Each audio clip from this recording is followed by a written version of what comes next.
Hello बच्चों, वागलेश classes में आप सबका स्वागत है। बच्चों, आज हम हिंदी की बुक क्षितिज के गद्य खंड के लेसन बड़े भाई साहब के क्वेश्चन आंसर्स करेंगे। इसके रीडिंग हम अपनी पिछली वीडियो में कर चुके हैं, तो चलिए इसके क्वेश्चन आंसर शुरू करते हैं। मौखिक निम्नलिखित प्रश्नों के उत्तर एक दो पंक्तियों में दीजिए। जिसका पहला प्रश्न है, कथानायक की रुचि किन कार्यों में थी? इसका उत्तर है, कथानायक की रुचि पढ़ाई की बजाय खेल कूद में थी। उन्हें कंकड़ उछालना, कागज की तितलियां उड़ाना, गुल्ली डंडा खेलना और पतंग उड़ाना बहुत पसंद था। अगला प्रश्न है, बड़े भाई साहब छोटे भाई से हर समय पहला सवाल क्या पूछते थे? इसका उत्तर है, बड़े भाई साहब छोटे भाई से हर समय पहला सवाल ये पूछते थे कि कहाँ थे। अगला प्रश्न है, दूसरी बार पास होने पर छोटे भाई के व्यवहार में क्या परिवर्तन आया? इसका उत्तर है, दूसरी बार पास होने पर छोटे भाई को लगा कि अब वह आसानी से पास हो सकता है, इसलिए उसने भाई साहब के डर से जो थोड़ी बहुत पढ़ाई करता था वह भी बंद कर दी और वह आजादी से पतंगबाजी में लग गया। अगला प्रश्न है, बड़े भाई साहब छोटे भाई से उम्र में कितने बड़े थे और वे कौन सी कक्षा में पढ़ते थे? इसका उत्तर है, बड़े भाई साहब छोटे भाई से उम्र में 5 साल बड़े थे और वे 9वीं कक्षा में पढ़ते थे। अगला प्रश्न है, बड़े भाई साहब दिमाग को आराम देने के लिए क्या करते थे? इसका उत्तर है, बड़े भाई साहब दिमाग को आराम देने के लिए कभी कॉपी पर या किताब के किनारों पर चिड़ियों, कुत्तों और बिल्लियों की तस्वीरें बनाते थे। इसके अलावा वे कभी कभी एक ही शब्द या वाक्य को बार बार लिखते थे या एक ही शेर की नकल करते थे। लिखित प्रश्न, निम्नलिखित प्रश्नों के उत्तर 25 से 30 शब्दों में लिखिए।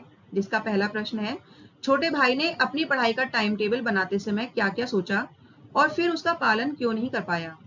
इसका उत्तर है, छोटे भाई ने अपनी पढ़ाई का टाइम टेबल बनाते समय सोचा कि वह खेल कूद को पूरी तरह से छोड़कर मन लगाकर पढ़ेगा ताकि भाई साहब को शिकायत का मौका ना मिले। लेकिन वह इस टाइम टेबल का पालन नहीं कर पाया क्योंकि मैदान की हरियाली, हवा के हल्के हल्के झोंके, फुटबॉल, कबड्डी और वॉलीबॉल जैसे खेल उसे अपनी ओर खींच लेते थे। खेलकूद की इच्छा के आगे उसका बनाया हुआ टाइम टेबल अधूरा ही रह गया। अगला प्रश्न है, एक दिन जब गुल्ली डंडा खेलने के बाद छोटा भाई बड़े भाई साहब के सामने पहुंचा तो उनकी क्या प्रतिक्रिया हुई? इसका उत्तर है, जब छोटा भाई गुल्ली डंडा खेलने के बाद वापस लौटा तो बड़े भाई साहब ने गुस्से में मानो तलवार खींच ली और छोटे भाई पर बरस पड़े। उन्होंने कहा कि एक बार पास हो जाने और क्लास में अव्वल आने से उसे घमंड हो गया है। उन्होंने चेतावनी देते हुए कहा कि केवल परीक्षा पास कर लेना कोई बड़ी बात नहीं है, असली चीज बुद्धि का विकास है। इसके बाद उन्होंने रावण, शैतान और शाहिरूम जैसे उदाहरणों से छोटे भाई को समझाया कि घमंड का अंजाम हमेशा बुरा होता है। अगला प्रश्न है, बड़े भाई साहब को अपने मन की इच्छाएं क्यों दबानी पड़ती थी?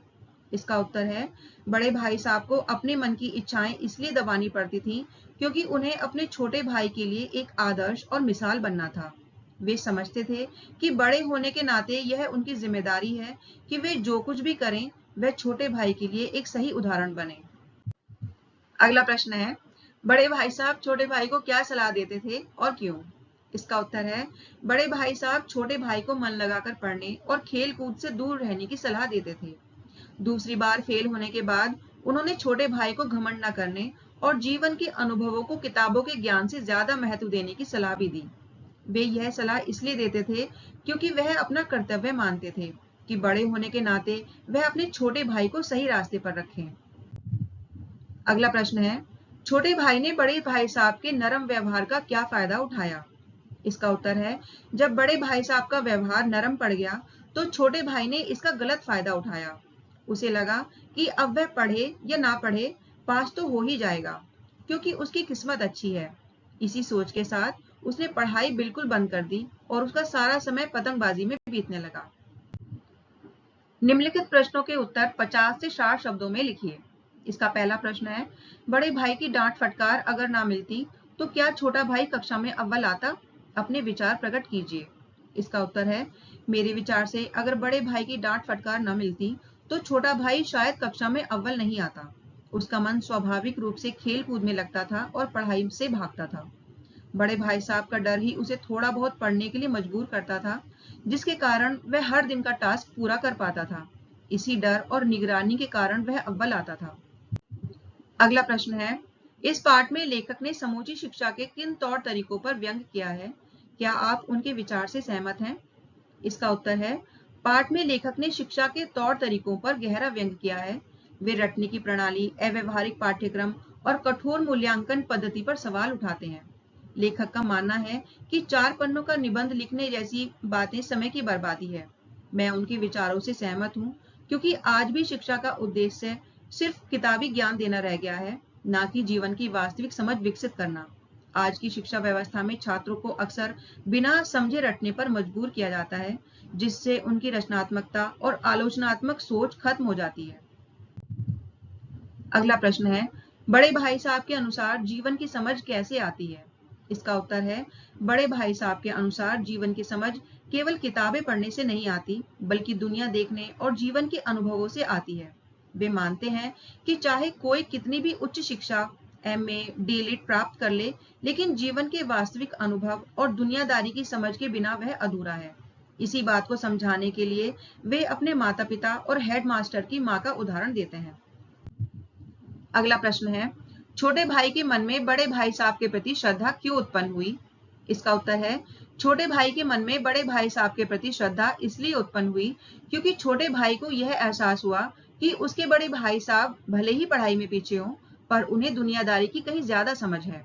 जब भाई साहब ने यह स्वीकार किया कि उनका भी मन पतंग उड़ाने को करता है, लेकिन वे अपनी जिम्मेदारी के कारण ऐसा नहीं कर पाते, तब छोटे भाई ने उनके त्याग और महानता को समझा और उसके मन में उनके लिए गहरा सम्मान पैदा हुआ।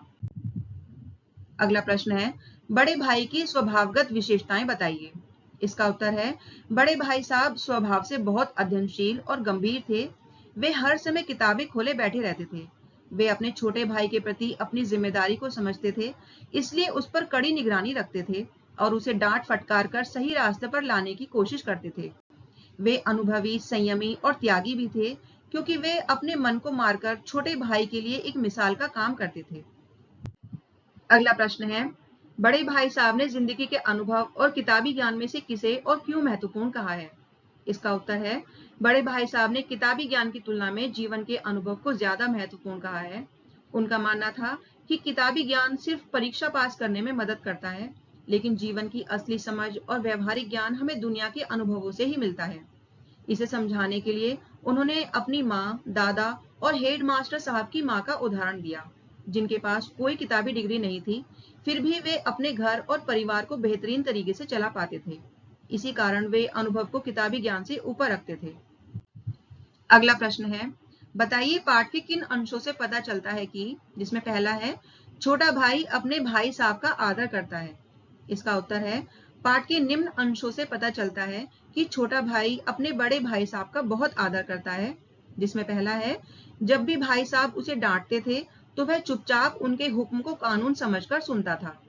नंबर 2, दूसरी बार पास होने के बाद जब भाई साहब फेल हो गए, तब छोटे भाई ने उनके दुखी मन को देखकर उन्हें आड़े हाथों लेने का विचार त्याग दिया। नंबर 3, वह भाई साहब से छिपकर खेलता था, क्योंकि वह यह नहीं चाहता था कि भाई साहब को लगे कि उसका सम्मान कम हो गया है। नंबर 4, कहानी के अंत में जब भाई साहब ने उसे जीवन की समझ पर उपदेश दिया, तो वह नम आंखों से उनकी बातों को सच मानता है और उनके प्रति श्रद्धा प्रकट करता है। अगला है, भाई साहब को जिंदगी का अच्छा अनुभव है। इसका उत्तर है, पाठ के कई अंशों से पता चलता है कि भाई साहब को जिंदगी का अच्छा अनुभव था, जिसमें पहला है, जब वह छोटे भाई को घमंड न करने की सलाह देते हैं, तो रावण, शैतान और शाहिरूम जैसे ऐतिहासिक और पौराणिक उदाहरण देते हैं। इससे पता चलता है कि उन्हें सिर्फ किताबों का ही नहीं, बल्कि इतिहास और मानवीय स्वभाव का भी गहरा ज्ञान था। नंबर 2, जब वह कहते हैं कि समझ किताबें पढ़ने से नहीं आती, दुनिया देखने से आती है। इस बात को साबित करने के लिए वह अपने माता पिता का उदाहरण देते हैं, जिन्होंने कोई बड़ी डिग्री हासिल नहीं की थी, फिर भी वे 9 लोगों के परिवार का पालन पोषण बेहतरीन ढंग से कर रहे थे और घर का खर्च कुशलता से चला रहे थे। नंबर 3, जब वह हेडमास्टर साहब का भी उदाहरण देते हैं, जो ऑक्सफोर्ड से MA होने के बावजूद घर का खर्च ठीक से नहीं चला पाते थे, जबकि उनकी अनपढ़ माँ घर को बखूबी संभालती थी। अगला है, भाई साहब के भीतर भी एक बच्चा है। इसका उत्तर है, पाठ के निम्न अंशों से पता चलता है कि बड़े भाई साहब के भीतर भी एक बच्चा छिपा हुआ था, जिसमें पहला है, तस्वीरें बनाना और निरर्थक शब्द लिखना। वे दिमाग को आराम देने के लिए अपनी कॉपी पर चिड़ियों, कुत्तों, बिल्लियों की तस्वीरें बनाया करते थे। कभी कभी वे ऐसे निरर्थक शब्द या वाक्य लिखते थे जिनका कोई अर्थ या तालमेल नहीं होता था। यह उनकी रचनात्मकता और बचपने की निशानी थी, जो पढ़ाई के दबाव में बाहर निकलती थी। नंबर 2, पतंग उड़ाने की लालसा। कहानी के अंत में जब बड़े भाई साहब छोटे भाई को पतंग उड़ाने से रोकते हैं, तो वे खुद कबूल करते हैं कि मैं पतंग उड़ाने को मना नहीं करता, मेरा भी मन करता है, लेकिन क्या करूं? अगर मैं ही गलत रास्ते पर चलूंगा तो तुम्हारी रक्षा कैसे करूंगा? इससे स्पष्ट है कि पतंग उड़ाने की इच्छा उनके भीतर भी थी। अगला है पतंग लूटकर दौड़ पड़ना। जब कटी हुई पतंग उनके ऊपर से गुजरती है और लड़के उसे लूटने दौड़ते हैं, तो भाई साहब भी अपनी लंबाई का फायदा उठाकर उसे पकड़ लेते हैं और छोटे भाई के साथ बेतहाशा हॉस्टल की तरफ दौड़ पड़ते हैं। यह घटना उनके भीतर के बच्चे की जीत और उनके दबे हुए बचपन की अचानक अभिव्यक्ति है। अगला है भाई साहब छोटे भाई का भला चाहते हैं। इसका उत्तर है पाठ के निम्न अंशों से स्पष्ट होता है कि बड़े भाई साहब छोटे भाई का भला चाहते थे, जिसमें पहला है लगातार निगरानी और डांट फटकार। बड़े भाई साहब छोटे भाई पर कड़ी नजर रखते थे और उसे खेल कूद से रोककर पढ़ाई के लिए डांटते थे। उनकी डांट में गुस्सा जरूर था, लेकिन उसका मूल उद्देश्य छोटे भाई को सही रास्ते पर रखना था। नंबर 2, जीवन के अनुभव की सीख। जब छोटा भाई कक्षा में अव्वल आ जाता है और उसे घमंड हो जाता है, तो भाई साहब उसे रावण और अन्य उदाहरणों से घमंड के बुरे परिणामों के बारे में समझाते हैं। वे उसे किताबी ज्ञान से ऊपर जीवन के अनुभवों और बुद्धि के विकास का महत्व बताते हैं। अगला है अपने त्याग का कारण बताना। कहानी के अंत में जब छोटा भाई उनकी बातों को समझ जाता है, तो भाई साहब उसे गले लगाकर कहते हैं कि मेरा भी मन करता है, लेकिन क्या करूं? अगर मैं गलत रास्ते पर चलूंगा तो तुम्हारी रक्षा कैसे करूंगा? यह कर्तव्य भी तो मेरे सिर पर है।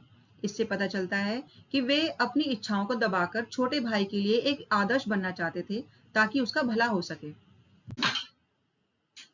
अगला है निम्नलिखित के आशय स्पष्ट कीजिए, जिसमें पहला है इम्तिहान पास कर लेना कोई चीज नहीं, असल चीज है बुद्धि का विकास। इसका उत्तर है इस कथन का आशय यह है कि सिर्फ परीक्षा में अच्छे नंबर लाकर पास हो जाना ही सच्चा ज्ञान या सफलता नहीं है। बड़े भाई साहब मानते थे कि सिर्फ किताबी बातें रटकर परीक्षा पास करने से दिमाग का सही विकास नहीं होता। उनके अनुसार असली शिक्षा वह है जो व्यक्ति की सोचने समझने की शक्ति को बढ़ाए, उसे जीवन की सच्चाइयों से परिचित कराए और व्यवहारिक ज्ञान दे।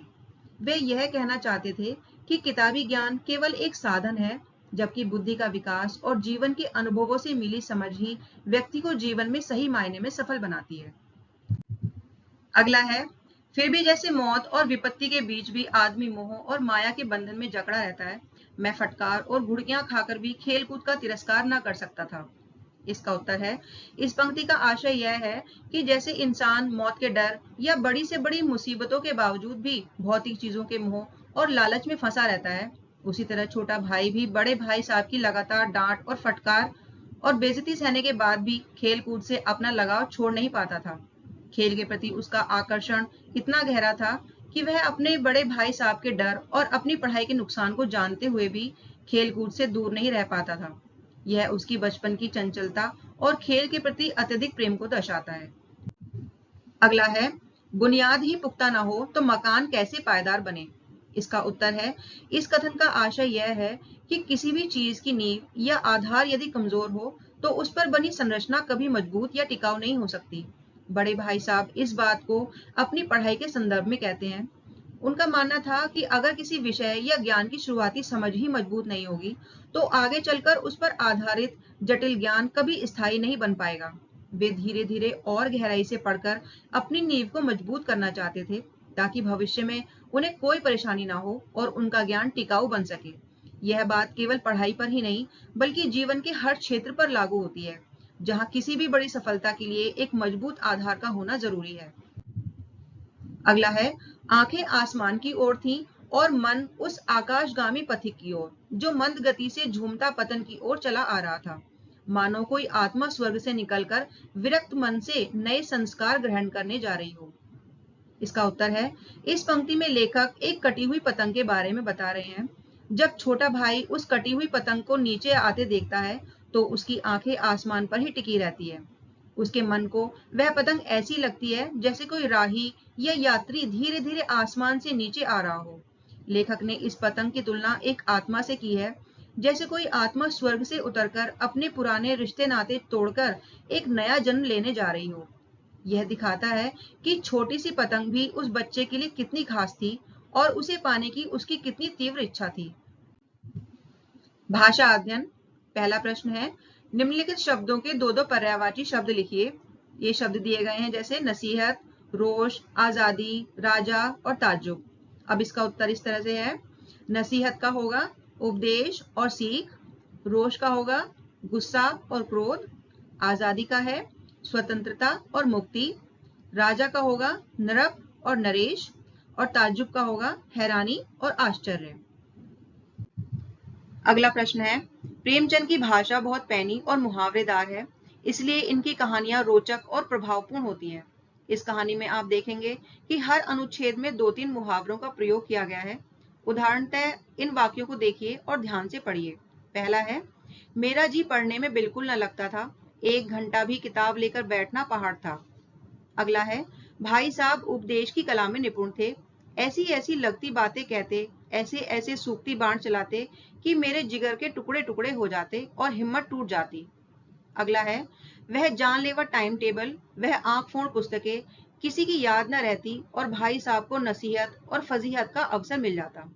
बच्चों, इस सेंटेंसेस में जो अंडरलाइन पार्ट है ये सभी मुहावरे हैं। आगे दिया हुआ है, निम्नलिखित मुहावरों का वाक्य में प्रयोग कीजिए।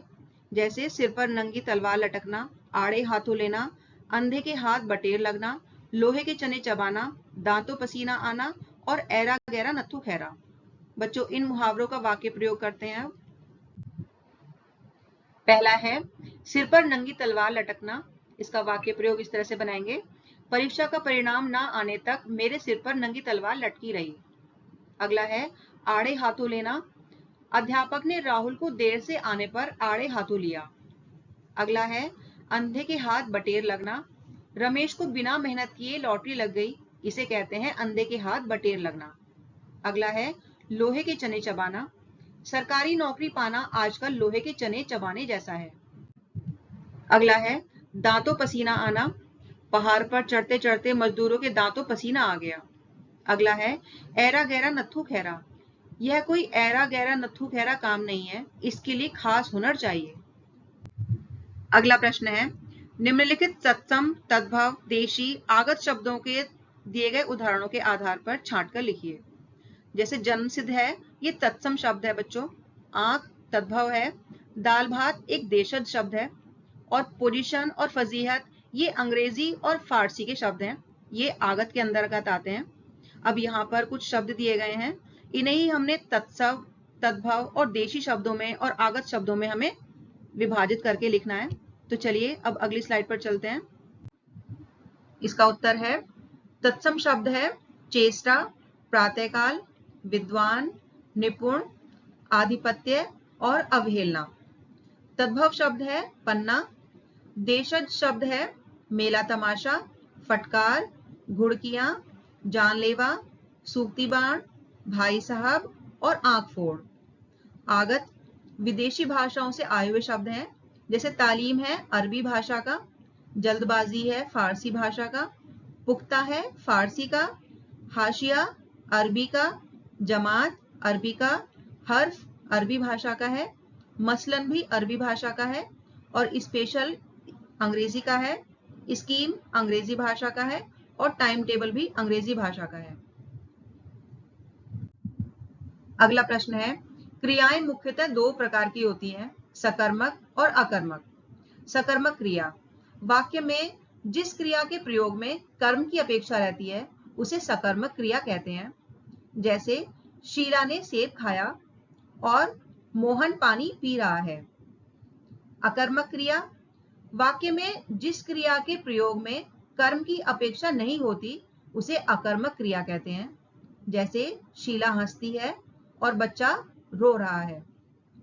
तो नीचे दिए गए वाक्यों में कौन सी क्रिया है, सकर्मक या अकर्मक, ये लिखना है हमको।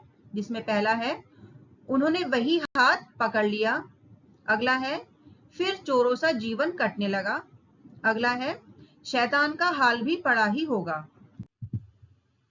अगला है मैं यह लताड़ सुनकर आंसू बहाने लगता। अगला है समय की पाबंदी पर एक निबंध लिखो। अगला मैं पीछे पीछे दौड़ रहा था। अब इसका उत्तर लिखते हैं, पहले सेंटेंस को बनाते हैं। उन्होंने वही हाथ पकड़ लिया। बच्चों ये एक सकर्मक क्रिया है। अगला है फिर चोरों सा जीवन कटने लगा, ये एक अकर्मक क्रिया है। अगला शैतान का हाल भी पड़ा ही होगा, ये एक सकर्मक क्रिया है। मैं यह लताड़ सुनकर आंसू बहाने लगता, ये एक सकर्मक क्रिया है। समय की पाबंदी पर एक निबंध लिखो, ये एक सकर्मक क्रिया है। अगला है मैं पीछे पीछे दौड़ रहा था। बच्चों ये एक अकर्मक क्रिया है। अगला प्रश्न है एक प्रत्यय लगाकर शब्द बनाइए। बच्चों यहाँ कुछ शब्द दिए गए हैं जैसे विचार, इतिहास, संसार, दिन, नीति, प्रयोग और अधिकार। अब इसका उत्तर लिखते हैं। अब हमें विचार में हम इक लगाएंगे तो ये बन जाएगा वैचारिक। इतिहास में इक लगाएंगे तो ये बन जाएगा ऐतिहासिक। संसार में इक लगाएंगे तो ये बन जाएगा सांसारिक। दिन में हम इक लगाएंगे तो ये बन जाएगा दैनिक। नीति में इक लगाएंगे तो ये बनेगा नैतिक। प्रयोग में इक लगाएंगे तो ये बन जाएगा प्रायोगिक। अधिकार में इक लगाएंगे तो ये बन जाएगा आधिकारिक। तो बच्चों इस तरह से ये प्रश्न उत्तर यहीं पर समाप्त हो जाते हैं। आशा करती हूँ आपको इन सभी प्रश्नों के उत्तर समझ में आए होंगे। अगर आपको ये वीडियो अच्छी लगी है तो वीडियो को लाइक करें और शेयर करें और चैनल को सब्सक्राइब करें जिससे आने वाली वीडियोस आप तक पहुंच सकें। Thank you.